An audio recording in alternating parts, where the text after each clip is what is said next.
Today on Public Eye News, the Michigan Supreme Court has selected a new Chief Justice. But first, we have an update on the child abuse case in Marquette County, with charges involving 2 more adults. Coming up, Ashlyn Shadig will have your weather forecast, where we'll look into conditions for the next couple days. Later, Luke Niddle will bring you the latest in Wildcat sports. I'm Charlie Anderson. And I'm Austin Graham, and you're watching Public Eye News.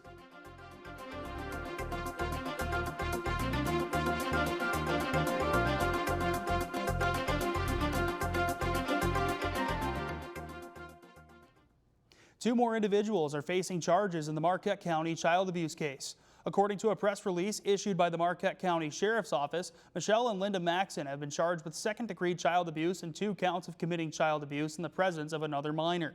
Michelle Maxon also faces 2 additional counts of failure to report child abuse due to being a mandated reporter. New information claims that Michelle and Linda shared a household with the Irishes during the time of the alleged abuse. The women are set to appear in the 96th District Court on April 14th for a preliminary hearing alongside Dr. Colin Irish and Carrie Irish, who are also facing child abuse charges. All 4 defendants are presumed innocent until proven guilty.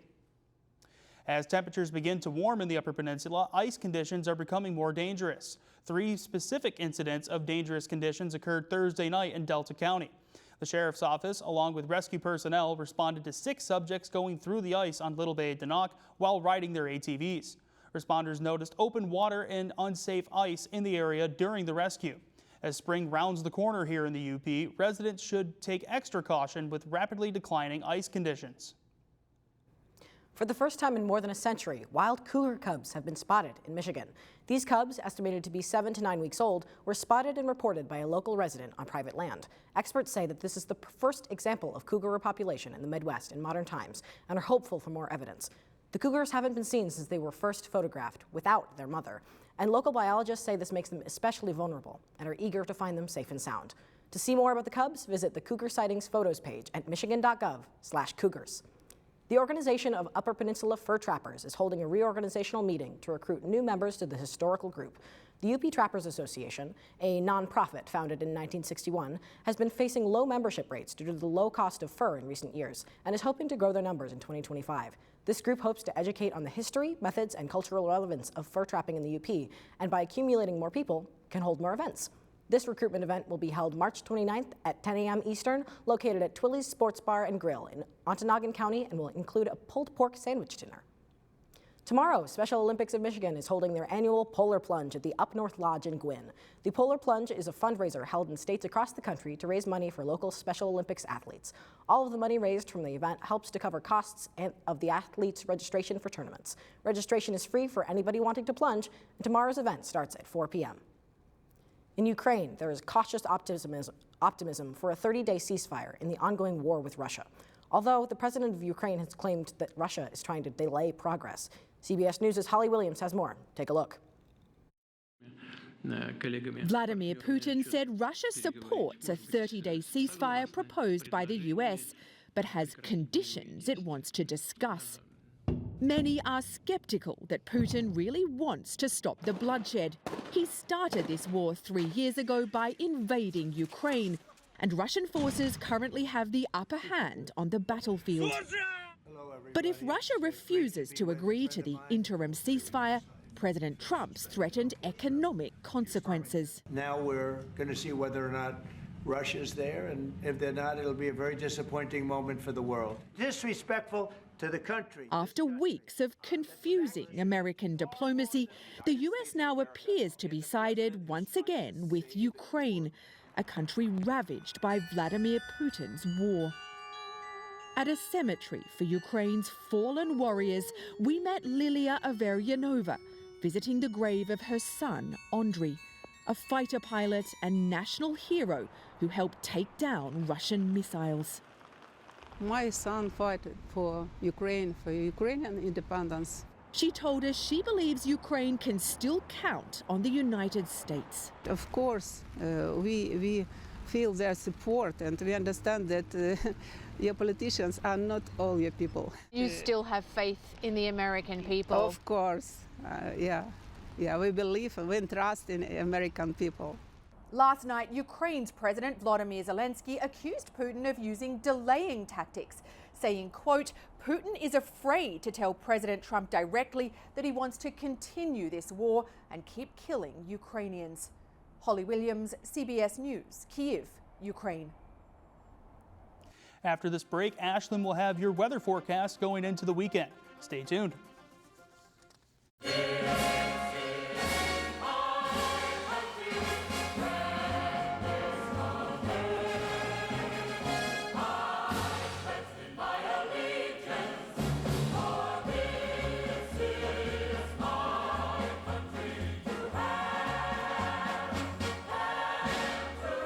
Coming your way, it's Lawrence Welk, God Bless America. Saturday at 7 on WNMU TV. Welcome back. I'm Ashlyn Shadig, and this is your Public Eye Weather Report. Now, if we take a look on campus, we can see that most of the snow is melting, which means hotter temperatures are on the way. Now, if we look at Houghton, we're at 57, partly cloudy, with Ironwood at 63, also partly cloudy. Iron Mountain, 61, and sunny. Now, if we look at Menominee, 55 degrees and partly sunny. Now, if we go over to this side of the map, we will see that Manistee is 47 degrees and partly cloudy, and Sault Ste. Marie is 46 degrees and cloudy and raining. And here in lovely Marquette, we're 55 degrees and cloudy. In Marquette, cloudy, 55 degrees, as I just said, winds coming out of the south at 17 miles per hour. Our barometric pressure is 29.57 inches and steady. Tonight, you can expect partly cloudy conditions with a low of 47 degrees, winds coming out of the south at 17 miles per hour. Our moon phase is full moon. Tomorrow, you can expect cloudy rain showers with a high of 53 degrees, a low of 26 degrees, winds again coming out of the south at 20 miles per hour. Looking ahead on Sunday, we have a high of 29 degrees, partly cloudy once again, with a low of 21. Monday, we have 41 degrees as a high, partly sunny, and a low of 30. Tuesday, we have a high of 41 degrees. We're just cloudy on Tuesday with 32 degrees as our low. And I'm sending it back to my friends at the desk. Thank you very much for that weather update, Ashlyn. Nice to see that the temperatures are starting to rise here in the UP. Moving on to some statewide news, the Michigan Supreme Court has voted on a new Chief Justice. According to an announcement made on Thursday, the court voted unanimously to appoint Justice Megan Kavanaugh as the court's new Chief Justice. Kavanaugh will officially step into the position when current Chief Justice Elizabeth Clement retires. Clement has previously stated that she intends to retire from the court before the end of April to join the National Center for State Courts. Clement was appointed to the Michigan Supreme Court in 2017 by then-Governor Rick Snyder. To fill Clement's vacancy, Governor Gretchen Whitmer has the opportunity to appoint a new justice to the court. The newly appointed justice, selected by Whitmer, along with Megan Kavanaugh, will be up for re-election in 2026 for a full 8-year term. And the Michigan Public Service Commission, or the MPSC, has issued a series of orders designed to strengthen faster and easier interconnection to the grid for distributed energy sources, or DERs. The order is aimed at increasing DERs such as rooftop solar, electric vehicles, and battery storage systems, among other technologies. Businesses such as Consumers Energy Company and Northern States Power Company throughout the state have received approval for interconnection procedures. Additionally, Ford Motor Company will receive regulatory treatment of its home backup power system. MPSC has also launched its second phase of its initiative, which focuses on considering the grid's ability to accommodate DERs. To learn more, you can visit michigan.gov/MPSC. And today, President Donald Trump speaks at the Department of Justice to lay out his public safety vision. It comes as the president is fighting back after judges have ordered the rehiring of thousands of fired federal workers. CBS News' Jared Hill has more from New York. Fired federal workers ordered back on the job. Thursday, 2 federal judges ruled the Trump administration has to immediately offer positions back to thousands of laid-off employees across multiple agencies, arguing how they were let go is against the law. The White House, appealing to at least one ruling, wrote, "Singular district court judges cannot abuse the power of the entire judiciary to thwart the president's agenda." President Trump is also not backing away from escalating his trade war. The president now threatening a 200% import tax on all European wine and liquor in response to Europe's plan to tariff American whiskey starting next month. All of this after the U.S. slapped a 25% tariff on all imported steel and aluminum earlier this week. We've been ripped off for years, and we're not going to be ripped off anymore. No, I'm not going to bend at all. The trade tit for tat sank U.S. stocks again Thursday. There'll be a little disruption, but it won't be very long. The economic uncertainty comes as the Senate races to avoid a government shutdown at midnight. The bill must get support from some Senate Democrats in order to pass. Jared Hill, CBS News. After this short break, Luke Niddle will be back with our sports report. Hey everyone, I'm Ken Burns.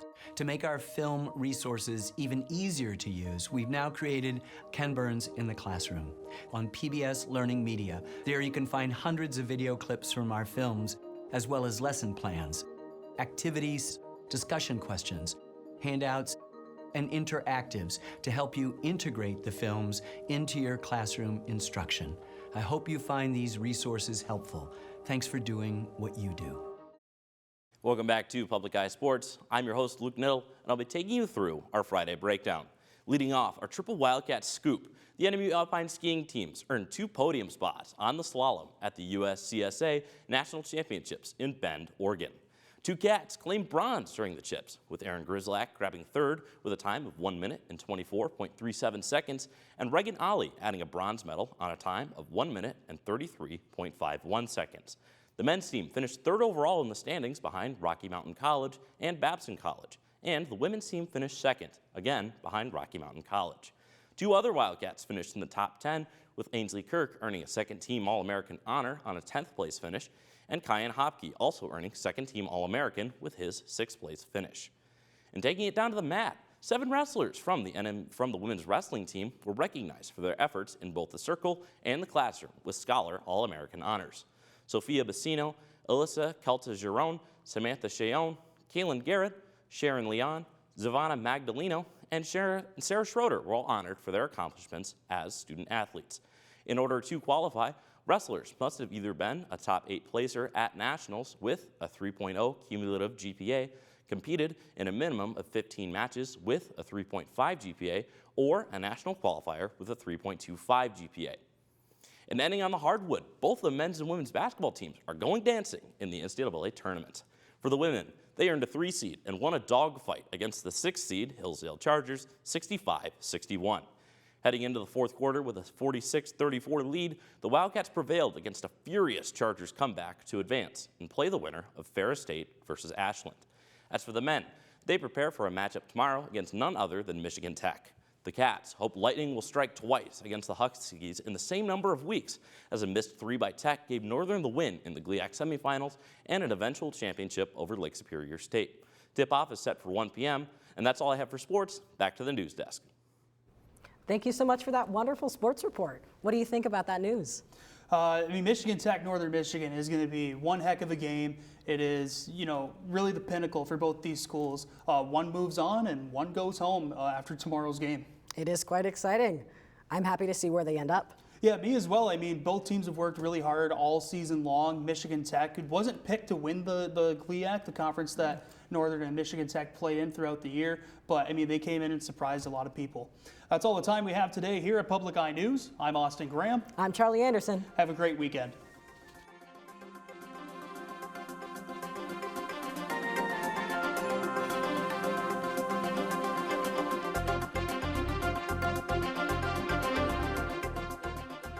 The preceding program was produced by WNMU-TV, Northern Michigan University Public Television, in studios located in Elizabeth and Edgar Hardin Hall.